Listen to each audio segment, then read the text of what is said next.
Thank you, sir. Go ahead, please. And while the word interesting has come, I'll tell you a few non-interesting facts. Since the start of this particular session, it's been 45 minutes that you're sitting on one seat, okay? And probably you are half an hour away from the closing of this session. And after me, Mr. Khalid is the last person who is the obstruction before this session ends. So to hold to your attention, my doctor has said that you should stand up every 45 minutes. So it's 45 minutes, so I can request you all to please stand up once. Stand up on your seat, please once. Just to relax. Yeah. Us on your feet from your seat. Thank you so much, sir. Now, if I tell you one thing to do, will you be able to do? If you follow me, or follow my instructions. Yeah? You can sit down now. No problem. When I say one, you have to say your name. When I say two, you have to clap. When I say three, you have to say ho. Is it okay? Let's start. 1, 2, 3, 2, 3, 1. Oh, that's just to shift the gears. So, Honorable Chairperson, eminent speakers on the dais, off the dais, the leaders from the industry, and the participants and the future leaders. My name is Yogesh Ramdasani. I am part of the HR team at Adani Total, and I'm based at Ahmedabad. And I would take you through a presentation on Dhamra LNG. Dhamra LNG, what Dhamra LNG is, I would cover in future slides. So, not to introduce much about the two big stalwarts in the industry, Adani as well as Total Energies. On October 16, 2018, this joint venture was formed to have some sustainable energy projects in India. And the first project under this joint venture is coming up on the eastern coast of the country in the state of Odisha at a place called Dhamra. Just for the benefit of the audience, a brief introduction about the two giants. Adani, it's a key infrastructure conglomerate with its execution as one of the things that is known. It's the largest private port player in India, and it has good experience in downstream and utilities business. Total Energies, everybody in the oil and gas would know about Total Energies. They are growing their LNG portfolio by anything, and they have wide experience in hydrocarbons as well as LNG business, and also experienced in the LNG upstream and downstream presence. So that's there about the, yeah. So just click the keyboard. For the next slide, Yeah. use the keyboard. Okay, thanks. I was operating this. So just a brief introduction about Dhamra LNG. Dhamra, as I told you, is located on the eastern coast of the country in the state of Odisha. It's around 250 kilometers from Bhubaneswar, which is the nearest airport. It's around 85 kilometers from the nearest railway station, that is Bhadrak, and you would take State Highway 9, which is connecting Dhamra to Bhadrak to reach to this particular location. What we are building over there, we are building an LNG regasification and import and regasification terminal, which has a capacity of 5 MTPA, which is expandable up to 10 MTPA. The tank size is 180,000 meter cube, and it works on shell and tube vaporizers technology. What this terminal would do, it would be operated by only 100 people at a location of Dhamra. The team size would be 100 people at any point in time. So why Dhamra is being shown to you as of now is because how we built Dhamra. 2 years back when COVID was there, we had a challenge of how do we man the positions at a location called Dhamra. Okay, and before we get into that, what were the objectives with which we started when we decided to man a location like Dhamra? The first objective was self-sufficiency. We wanted our terminal to be self-sufficient. We wanted a terminal in which the people can operate on themselves. There are many limitations when Dhamra is considered. It's remotely located. Okay, you need to have at least 5 hours for a person to reach from Bhubaneswar to Dhamra for help be it technical or non-technical help reaching to Dhamra, it would take time, and that's why we wanted a terminal which is self-sufficient as far as the team is concerned. That was the objective number one with which we started. Number two, we wanted focus on HSC. No offenses, but as an Indian mindset, we are not much focused on HSE as far as the Western countries are concerned. And that's why, being in an LNG industry, our focus was we need to have a structure, we need to have a design which has a focus on LNG, focus on safety. Next thing, we didn't want a very huge organization involving number of layers, person reporting to person and person and person and person. We wanted to have an organization which had a startup flavor, which was very agile, and that's why the next objective that we had was we wanted to create a flat hierarchy. That was the another objective with which we started for. The challenges that we had in achieving these objectives of organizational design were: the first is limited social infrastructure. When you talk about schools, hospitals, when you talk about roads, railway network, it's a challenge over there in a location called Dhamra. The road connectivity, I told you, although it takes, there is a road, but it would take around 2 hours to complete a journey of 58 to 60 kilometers. It would take 2 hours. That was the condition of the road. That was another challenge.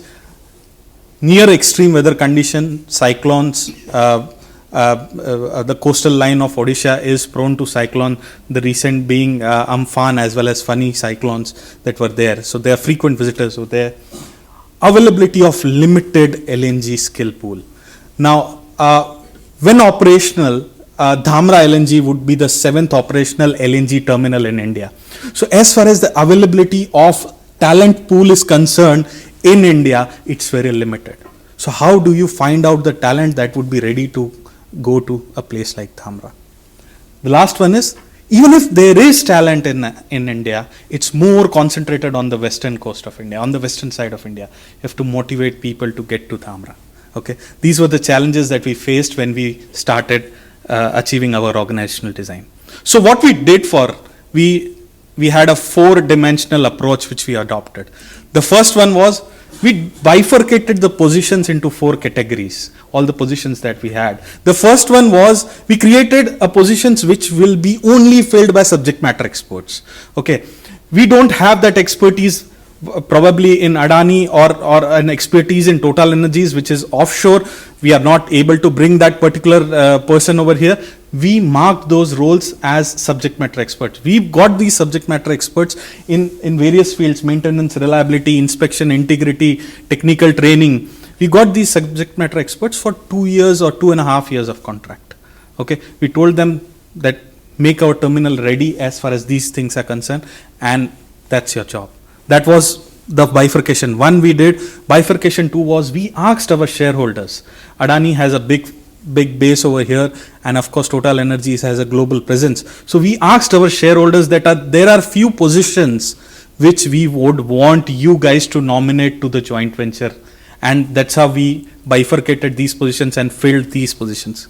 The third, of course, is the traditional approach. We went to an external market, we did recruitments, and how we did the recruitments. We started tapping resources who were domicile of Odisha, West Bengal or Andhra. We started tapping these resources who were working either on the western coast or who were working in the international markets, who were working in the Gulf, in the Middle East. We started tapping them, and we gave them a phenomena of homecoming. We told them that now you don't have to run away to other countries, to other parts of the country to look forward for your career building. We give you an opportunity in Odisha, and that's how we got them by the concept of homecoming. Now, as I told you, we had a limitation of having limited skill pool as far as LNG is concerned. So what we did was, we identified feeder industries. What industries can have a similar complexity of operations when it comes to an LNG terminal operations? So we identified ammonia operations. We identified fertilizer industries which would act as a feeder industry. We identified refineries. We identified coal gasification plants, from where we can take people and we can train them. Of course, this training would not be as huge as training from zero compared to a other person who is coming from some other field. So that is what we did, And the last thing that we did was we recruited freshers from the local colleges so that we have a longevity and we continue to create the pipeline. The last thing which we did was we did some technical service agreements. Again, we called on sub-consultants. This was not as long as 2.5 years. We wanted these consultants to work for 6-8 months and set up a thing and then move on to the next project. What we did to build the technical competency was we are creating an OTS to have a training of our operators. We would train them on our own parameters, our own plant parameters. Simulation is something that we are doing at Dhamra. The next thing that we are doing is competency building and knowledge transfer. So all the technical service agreements that we did, all the people whom we had taken as subject matter experts, we started attaching a person who is a long-term employee, who has been recruited to work for Dhamra LNG. We started associating these person with these experts so that there is a knowledge transfer. Okay, we adopted a proper system of having that knowledge transfer. We had technical tie-up with local institutes. We are trying to now include a few subjects on LNG operations in diploma in diploma engineers as well as bachelors of engineering. So we are doing that tie-up with the local institutes. And lastly, we are tying up with reputed organizations, reputed institutes. Like for fire safety, we went to ONGC Institute in Goa. We are not shying away from learning from our competitors. We even had training at our at Ennore terminal. We had our employees getting trained on LNG operations. Having said this, last thing that I would like to put forth in the front of audience and all the leaders, although we have overcome our challenges and we have now recruited 100 people who would operate the Dhamra LNG terminal, but there is something that future beholds for us. There is something that organizations in oil and gas industry would have to think of in the future and chalk out a plan, chalk out a strategy to overcome these things. One is infrastructure challenges. There was a gentleman who was talking about yesterday, ONGC, that the people from the field are wanting to come to offices. The one reason that I identify or we identify is the availability of limited social infrastructure at remote locations. Of course, a LNG terminal or a refinery cannot be within a premises of a metro city. Okay, you have to go to a remote location. And if you go to a remote location and if you have to motivate your employees to stay over there, you have to address the infrastructure challenges over there. You have to go beyond and address these particular things.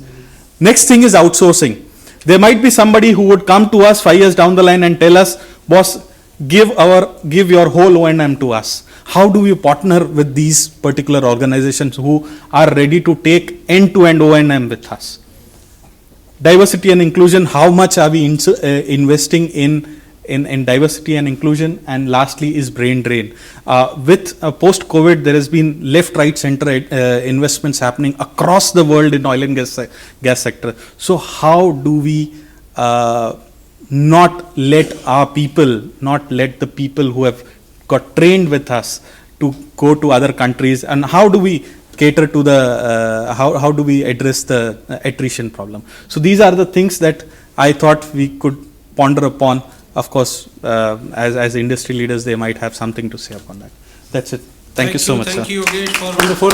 Any specific initiative with respect to controlling, limiting, reduction emissions there? Anything on that, on carbon footprints? Sir, as far as currently is concerned, we have not got into operations. Anyway, I can make a suggestion to Adani, your terminal. Yeah. Don't use gas or grid power for use. Because power is the main consumption in the LNG. Generate your solar energy and use that. That would give you a head-on start on the reduction of this thing. Okay. Sir, 1 month's time. 1 month's time. Yes. That's, yes, that's all. Thank you very much for Thanks. this presentation. Yeah. You have so many initiatives which you have listed. So probably Adani should sponsor conferences like this so that skill development takes place. Wonderful. Yeah. Thank you.